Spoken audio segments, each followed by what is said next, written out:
नमस्कार. मी सौ संगीता बाजीराव ठुबे, तालुका कल्याण, जिल्हा ठाणे. नुकतंच अध्ययन प्रक्रियेचं व्यवस्थापन आणि सातत्यपूर्ण सर्वंकष मूल्यमापन हे प्रशिक्षण मी घेतलं. या प्रशिक्षणामधून एक शिक्षक म्हणून मला काही ठळक बाबी लक्षात घ्याव्या लागतील. त्या म्हणजे सगळ्यात पहिली बाब सांगायची झाली तर प्रत्येक मूल हे शिकू शकतं आणि त्याला शिकण्यासाठी अध्ययनाची संधी मला द्यायची आहे.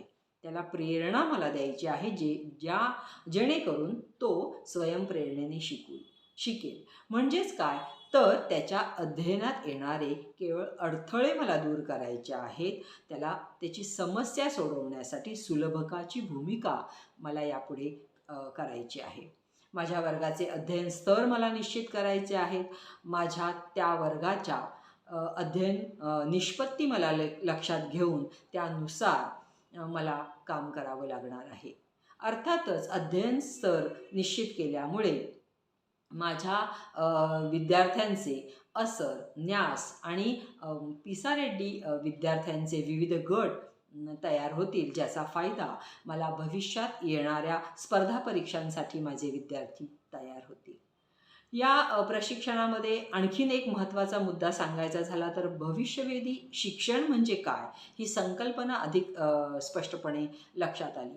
ते म्हणजे तर भविष्यवेधी शिक्षण म्हणजे सांगायचं झालं तर भविष्यामध्ये म्हणजे आज शिकणारा विद्यार्थी हा 15-16 वर्षानंतर या समाजामध्ये वावरणार आहे आणि त्यावेळेला असणारी विविध चॅलेंजेस, आपण ज्याला म्हणू शकतो आव्हानं, पेलण्याची ताकद मला आजच्या विद्यार्थ्यामध्ये निर्माण करायची आहे. मग यासाठी मला काय करायचं आहे, तर दररोज एकच आव्हान त्या विद्यार्थ्यांना द्यायचं आहे. हे आव्हान म्हणजे फार काही मोठं त्याला करायला सांगायचं नाही, तर त्याच्या इयत्तेला, त्याच्या वयोगटाला अनुसरून मला छोटी छोटी आव्हानं त्या विद्यार्थ्यांना द्यायची आहे.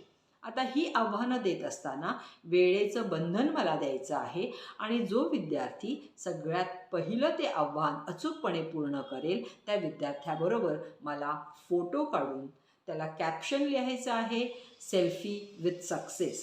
आणि त्या फोटोला मला स्टेटस, शाळेचा व्हॉट्सअप ग्रुप असेल, केंद्राचा व्हॉट्सअप ग्रुप असेल किंवा माझा तालुका, जिल्हा अशा अनेक ठिकाणी समाज माध्यमांवरती मला तो फोटो पोस्ट करायचा आहे, त्याला प्रसिद्धी द्यायची आहे. असं करत असताना होणार काय आहे, तर आज एका विद्यार्थ्याचा फोटो आपल्या बाईंबरोबर आलेला आहे, तर उद्या माझाही फोटो माझ्या बाईंबरोबर आला पाहिजे. ही भावना आणि त्यासाठी करावी लागणारी धडपड म्हणजे स्वयंप्रेरणेने अध्ययन करण्यासाठी विद्यार्थ्यांचा कल हा आपोआपच होणार आहे.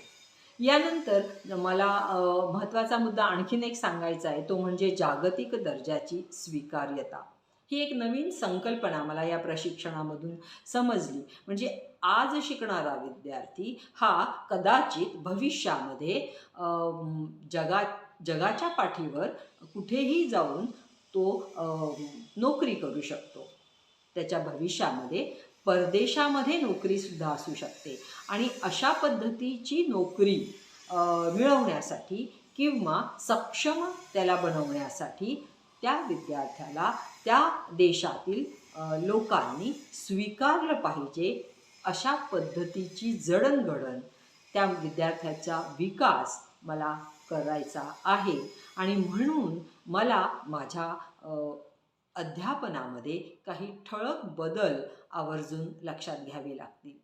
तर अशा सुंदर प्रशिक्षणाचा मी एक भाग होते. मला खूप आनंद झाला हे प्रशिक्षण घेऊन आणि ह्या प्रशिक्षणामध्ये सगळ्यात महत्त्वाचं म्हणजे सांगायचं झालं तर आमचे रिसोर्स पर्सन हे तर आम्हाला वेळोवेळी मार्गदर्शन करतच होते, परंतु आमच्या शिक्षकांमध्ये गट करून चर्चा पद्धतीनं काही घटक, काही संबोध हे अधिक स्पष्टपणे लक्षात आले.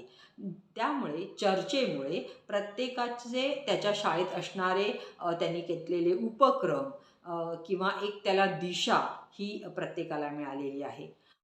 त्याचबरोबर सन्माननीय श्री निलेश घुगे सर, राज्य प्रशिक्षक यांचे वेळोवेळी मार्गदर्शक व्हिडिओ देखील आम्हा शिक्षकांना या प्रशिक्षणामध्ये दाखविण्यात आले आणि त्यामुळे शिक्षकांच्या सर्व संकल्पना या निश्चितपणे समजण्यास मदत झाली आहे. मला वाटतं की या प्रशिक्षणानंतर शिक्षक हे आपल्या शाळेवर जाऊन भविष्यवेधी शिक्षण लक्षात घेऊन आपल्या वर्तमानात आपले विद्यार्थी घडवण्याचा आटोकाट प्रयत्न करतील अशी मला आशा आहे.